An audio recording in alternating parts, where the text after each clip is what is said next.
You made it. I did, thanks. Am I sit over here? Please. All right. Yeah, that's amazing. So Dennis was sent to the wrong place with a cab, and then you dropped the cab, you went into the metro.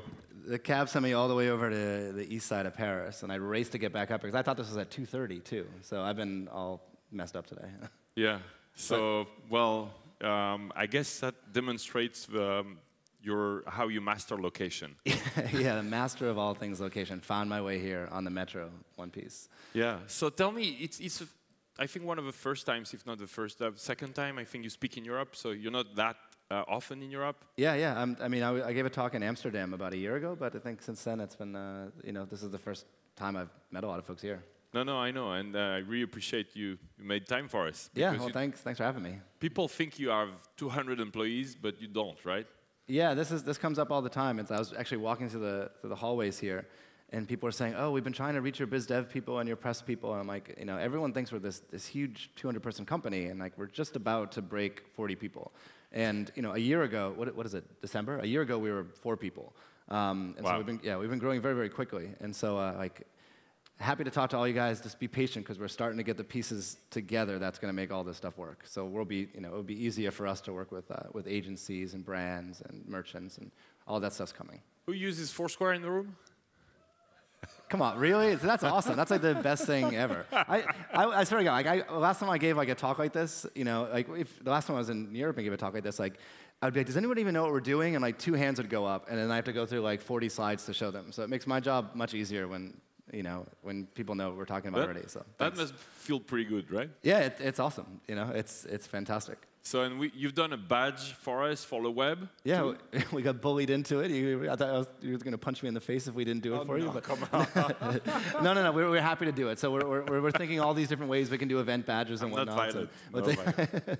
Who has unlocked the Foursquare LeWeb badge? I didn't get mine yet, but did you tell them what you have to do to get it? No, you need to unlock. I unlocked it myself. You need to check in all the 3 buildings. If you don't have it, that's how you do it. You need to go into the 3 buildings. Tell me about how you got the idea, Dennis. Yeah, so I mean, this is the stuff that's in Foursquare now, and even the stuff that we're, really the stuff that we're thinking about, and the stuff we'll be launching in the next couple months, all the way to the next 18 months or so. And it's all stuff we've been thinking about for like 10 years. Oh, sorry. That's why there's like a graveyard of empty waters back here, for those that can't see. I had a startup before this called Dodgeball that was, we did as a thesis project at NYU, and the thesis was, hey, this is before smartphones, before iPhones, before phones had maps and knew where they were. I was like, if you could just, if you had this general idea of where your friends were at any given time in a city, like, would that change your experience of the city? And, specifically for us, it's like, would that change your experience of New York? And so, we started off on this path, just building things that were supposed to make New York easier to use.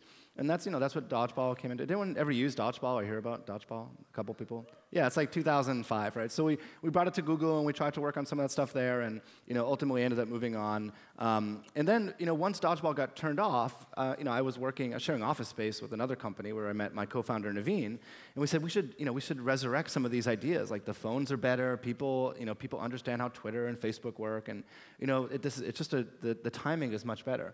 So we resurrected some of the dots on a map idea, but then Naveen was really passionate about this idea of to-do list and crowdsourced city guides, and I was getting really excited about this idea of like turning life into a game and using game mechanics for everyday life. And we just crammed everything together into this one like mess of an app, and we brought it down to South by Southwest, thinking that people were going to laugh at us, like, oh, this is a crazy idea, no one's going to like this.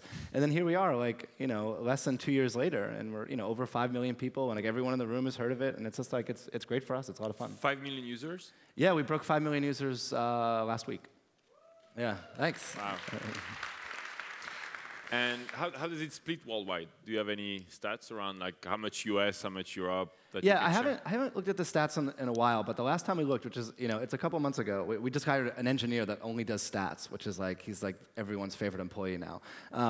But the last time I looked, it was about 60% US and 40% international. Like one of the big myths of Foursquare is people are like, oh, it's only New York and San Francisco. I'm like, actually, if you look at New York and San Francisco, like they're blips on the map, but like the activity is worldwide, and we have all these weird user communities, like in Tokyo, like in Indonesia, in Buenos Aires, and Kuala Lumpur. Like we have this map in the office where it just shows where people are checking in real time, and it's everywhere. It's amazing to watch. How about the growth? many people say you have a growth that Twitter had at the same stage. Is that true? Yeah, I mean, it's difficult to compare, our growth numbers to everyone else because, the numbers, it's kind of apples and oranges, right? Because, I think our stuff spreads a little bit differently because of things like Twitter and Facebook. A lot of people hear about Foursquare through different social media platforms.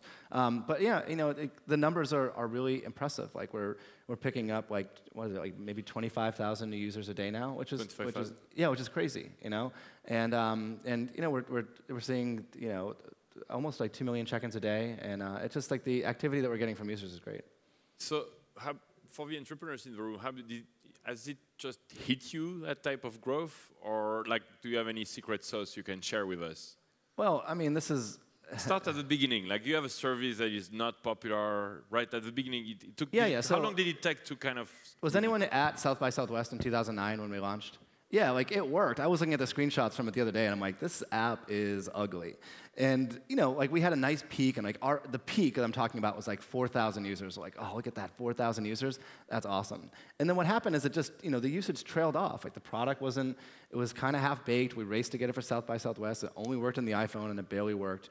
And we went through that whole summer of 2009, just trying to raise funds and trying to make it our full-time job and talking to angels and VCs, and no one was really that psyched about what we were doing until we started seeing local merchants get involved, which was around August of September in 2009. And we saw these local merchants just hanging up flyers in San Francisco saying, "Show us that you checked in on Foursquare, and we'll give you a discount." And that's something that we didn't think of. The merchants invented that, but the merchants invented that? Yeah, they were making their own flyers and hanging them up. And actually, someone sent us someone that owned it was the Marsh Cafe in San Francisco sent us a note "Hey, hope you don't mind, but we used your logo on this flyer and we hung them up on all the telephone poles." And I'm like, "That's great, thanks a lot."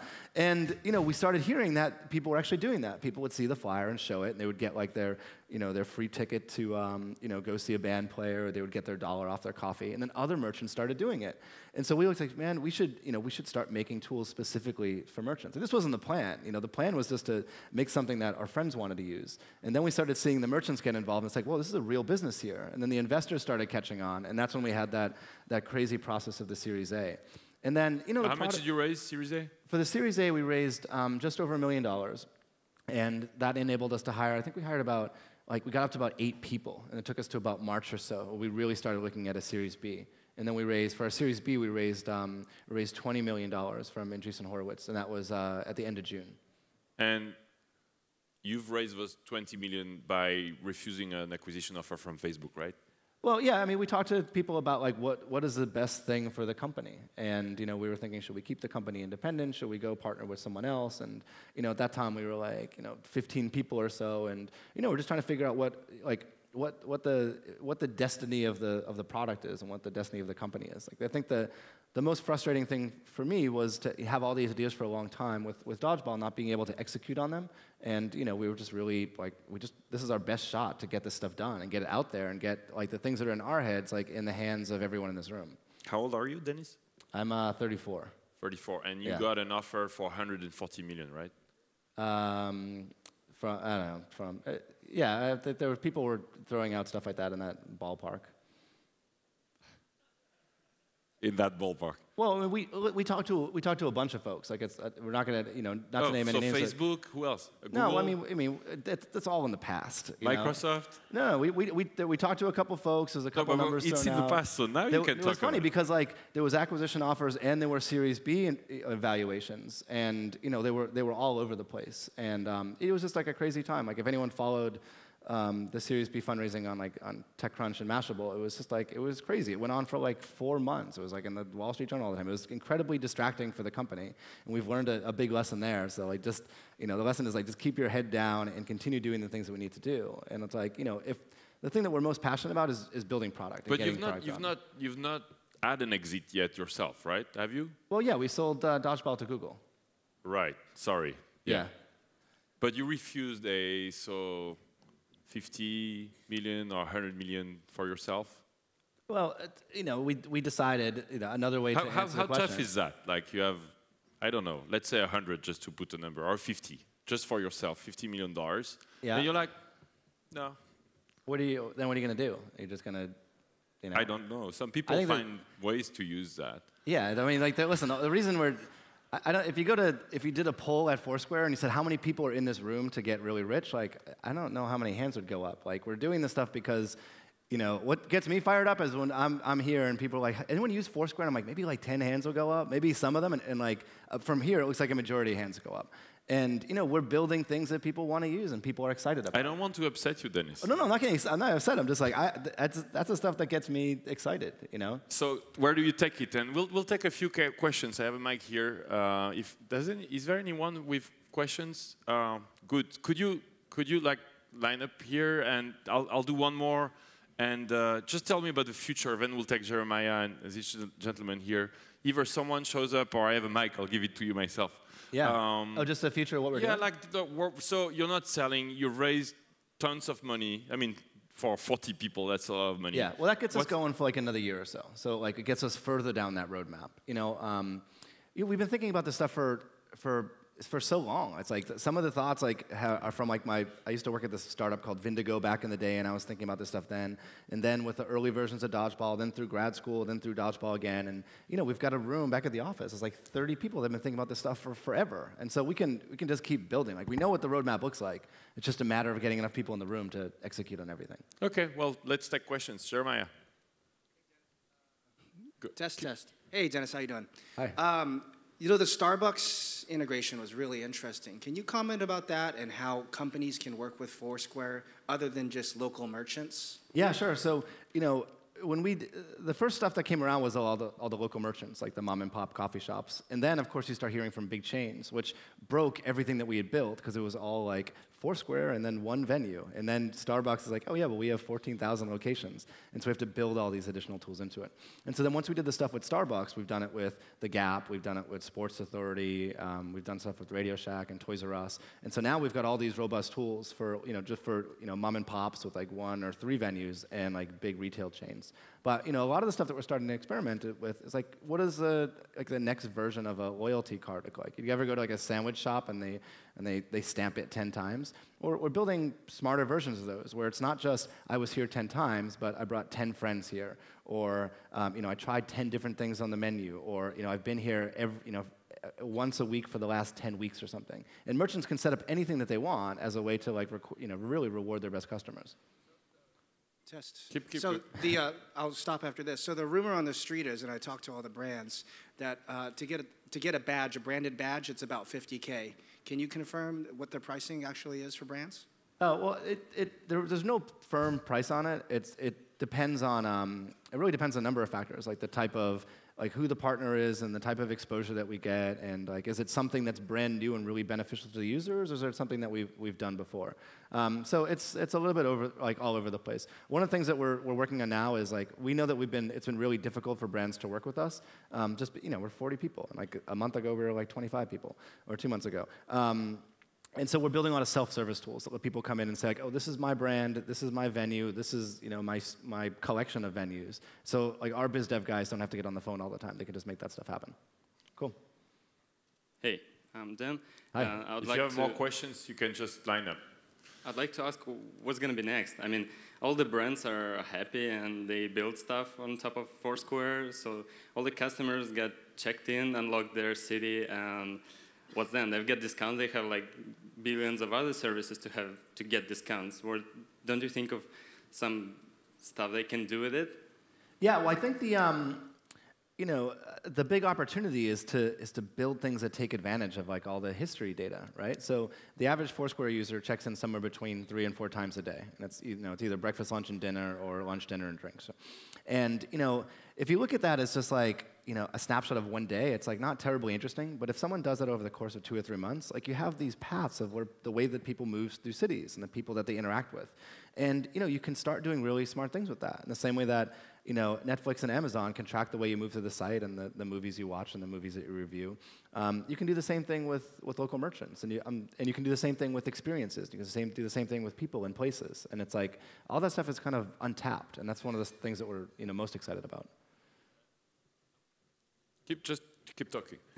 I'm more interested, like, I mean, it's cool for businesses, it's cool for you to explore these opportunities, to analyze data and do something with it, but what about the users? They're still checking in, and generating that data for you, for merchants, but what about the users? Oh, no, Aren't you thinking about some games or something else? Yeah, well, two things. Like, I always think about like recycling the data and giving it back to users. So it's like, oh, if like we built some stuff internally where it's like, you can ask Foursquare where to get the best chicken parm, and it tells you where your friends think you can do that stuff. Like, it's cool, like, to go through all the data that we're collecting and then spit it back out at users. Those are going to be features that we build into the product. And you can think of like all the things that we can build, and then one of our products is the API, and allowing other people to build the same or similar types of services on top of that API, right? Like I don't think a data set like that has really existed before, and I think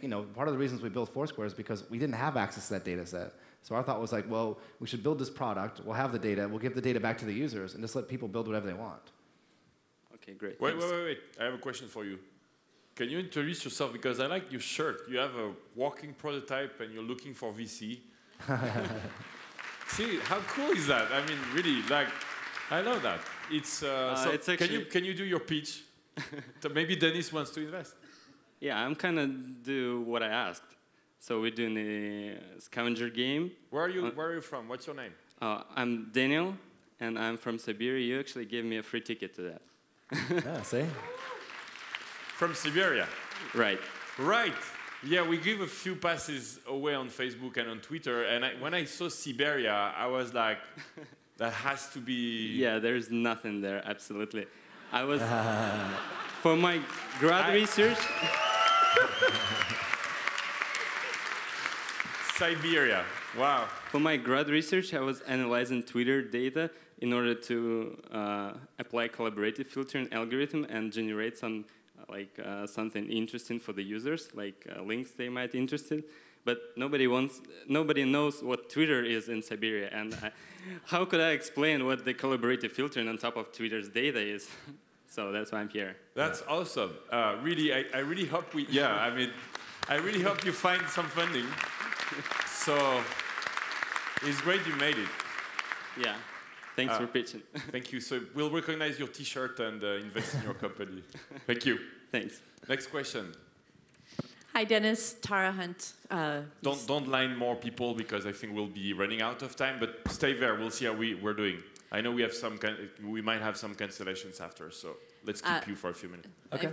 I first of all want to thank you for keeping it real and making startups look really awesome to do for a lot of people. I think thanks. what you're doing with Foursquare is fantastic. And my question is about that. Besides Foursquare, if there is anything that you could change in the world, a magic wand that you could wave and do, what would you do and how would you change it? Well, is this like a world peace type of answer? Is this like if I was doing a different startup, what would the startup be? It'd be like things aren't fattening or something, whatever you want to do.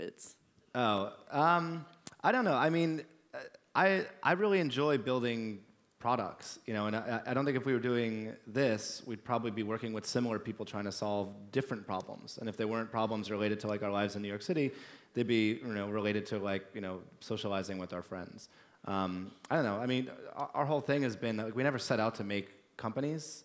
Dodgeball wasn't meant to be a company. Foursquare wasn't meant to be a company. It's just like there's things that are broken about the way that we were connecting in the real world. And even like all the Foursquare stuff, it's like you read these magazines about the things that you want to do in New York, and then you throw the magazines aside and you never do them. Like, find a way to remember those things and make the phone buzz in your pocket when you walk by them.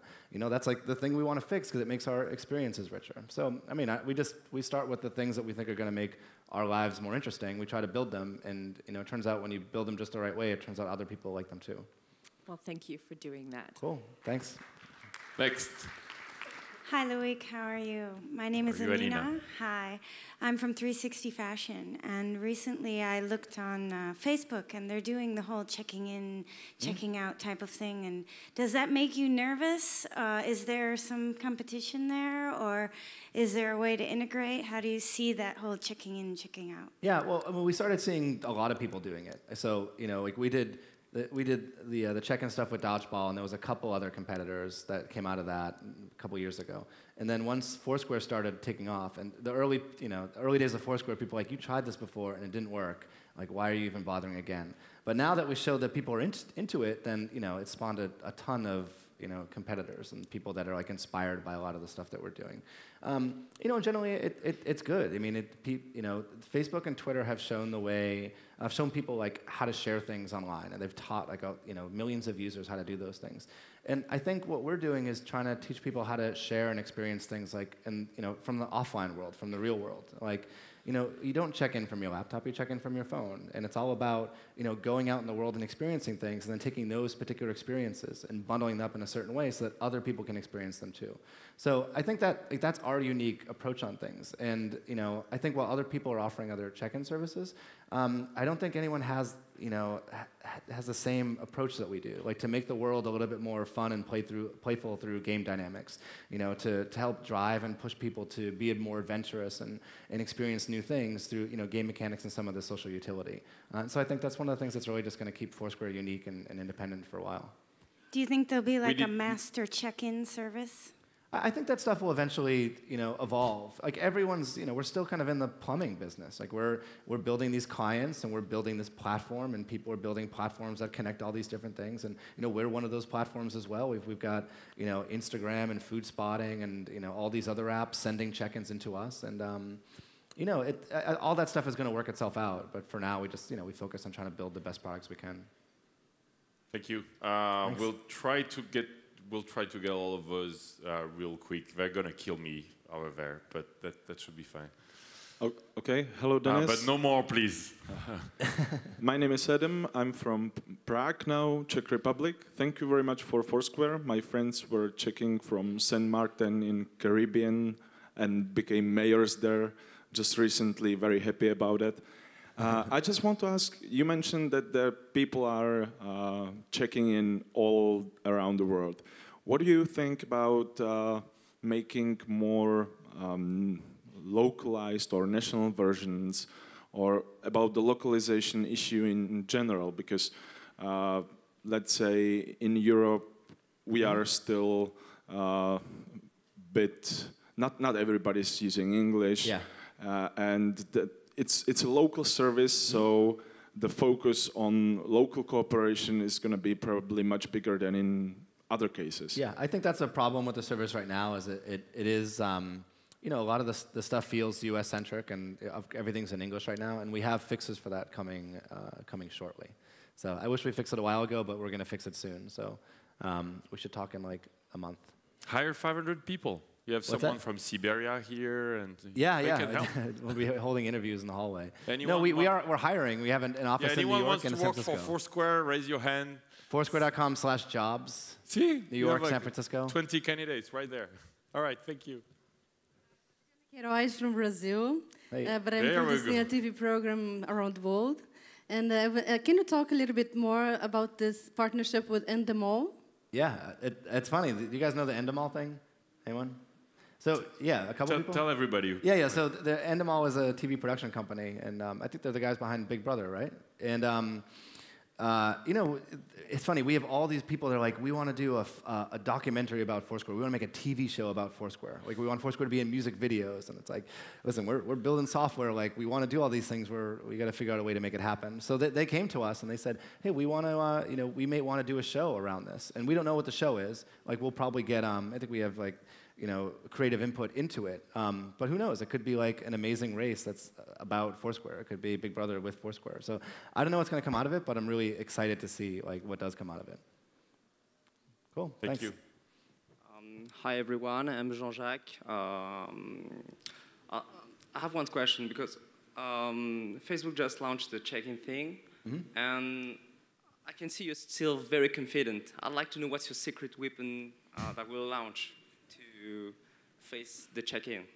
Like what's like what keeps us going and stuff, or I don't know. It's like I don't know. We've been hearing this forever that like we've known that the check-in is going to be commoditized. Like we kind of got into this business or got into building this being like, yeah, well, someone eventually is going to make a super service that's going to allow anyone to check in anywhere. And we never thought it could be us, but we're doing that now. We're enabling that to happen. Like our API is super robust. We have thousands of developers building on top of it. And we've got this unique vision of the world. Like our product looks different than all these other products, and I think it's going to continue to look that way. It's just, I think if we just keep, our big thing is like just not get distracted by everyone else that's kind of in the space. Like we're kicking up a lot of dust with like all the stuff that we're doing with local merchants and partners and brands and game mechanics and all this stuff. And it's inspiring a lot of other folks, which is great for everyone in general. But like our whole thing is just put our heads down and just keep building products, and we'll see where it takes the company. Thank you very much. Last one. Lucky last. I would spend the entire evening here with you. Yeah, this is fun. This is even after everyone leaves, we can just do like a one-on-one thing. Or maybe not, that's weird. I think the Q&A is pretty good, isn't it? Yeah, for everybody. Okay, Loic, Dennis, we've got a lot in common with our background. It'll be good to chat later on. But what I want to ask you is about your international expansion plans, because, look, you guys raised a shitload of money, right? What are you going to do with that? In terms of, okay, American market, great. Other parts of the world, fine, but what about Japan, China? There's even Brazil, 200 million people. Yeah. What are your plans with that? Well, we haven't really done anything yet, but we're seeing activity all over the world. I cannot wait to have this breakdown of week by week usage in all these different countries. We should have that. It's just we don't. But we see activity all over the world. 40% of the activity comes from outside the U.S. And I only think it's going to increase. One of the things that we've done that's been pretty smart is we're doing a lot of these carrier distribution deals with our mobile biz dev guy, Holger. And, you're starting to see, Foursquare show up in advertisements and show it preloaded on phones and to be heavily promoted by carriers internationally. Like we've been thinking about doing more badges and game mechanics specifically tied towards, areas outside of the US, and thinking about, as the last guy said, other localization efforts, like taking it and translating the app into multiple languages. So all that stuff is on the whiteboard, and it's all coming relatively soon. But it's something we think about all the time. Like, I remember the first time we ran the numbers, it's like, I don't know, maybe 80% of it, 90% of it is in the US, and it's like, oh my gosh, almost half the usage is coming from outside the US. Like, we never expected that. I was thinking like more actively, which I guess is on the whiteboard, like you're saying. Yeah. So it's a matter of now executing that and making a more active approach to certain markets. But then again, the next question would be, which priority? Japan, China, any thoughts on priority? Not really in terms of priority. For language translation, we've got priorities there. We think a lot about like, do we open sales offices internationally? Like we just opened a San Francisco office, and we have like 5 guys out there now, and so we're seeing how that works. Like the hardest part of this whole thing is not like coming up with the ideas and building the product. The hardest part is building the company and making the company work. And now I feel like we've done that. We're learning how to do that, and now we got to figure out how to make our company in New York work with the satellite office in San Francisco. And if we can figure that out, then maybe we start dropping them in other places too. But like we can't grow quickly enough. So again, if you guys are looking for gigs, Foursquare.com/jobs. Dennis, thank you very much. Cool. This is awesome. Thank you guys for having me. I really appreciate it.